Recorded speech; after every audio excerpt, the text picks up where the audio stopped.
The first ingredient that we will add to the water is butylene glycol. This solvent will help to disperse the pigments that we will add later on.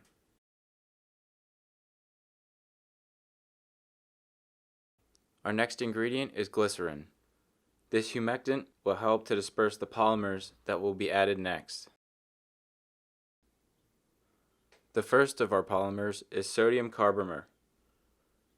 This pre-neutralized thickener will turn the formulation into a gel-like mixture.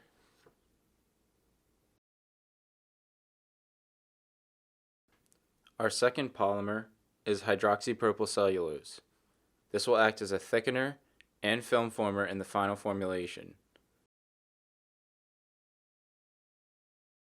Now, our technology, HydroSal color seal, will be added. This blend of acrylates helps form a film over the pigments that will help to reduce the transfer and general wear of the lipstick. Now we will add a small amount of preservative to help preserve the water. Finally, we will begin adding our pigments.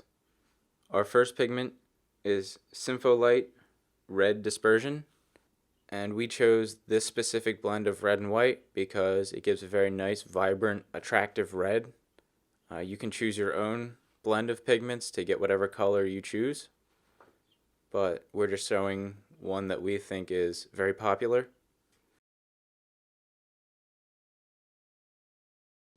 Finally, our white pigment dispersion will be added.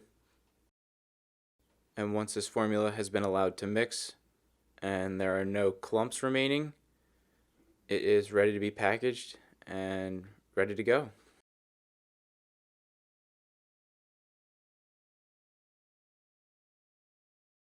This is our red lip tattoo base. What this formulation will allow you to do is wear a lipstick under your mask, and there will be no transfer as our technology will help to seal in the color. Here is what it looks like on the skin. Just a small amount is needed to cover a pretty big area, and once it has evenly been coated, it should be allowed to dry for about a minute.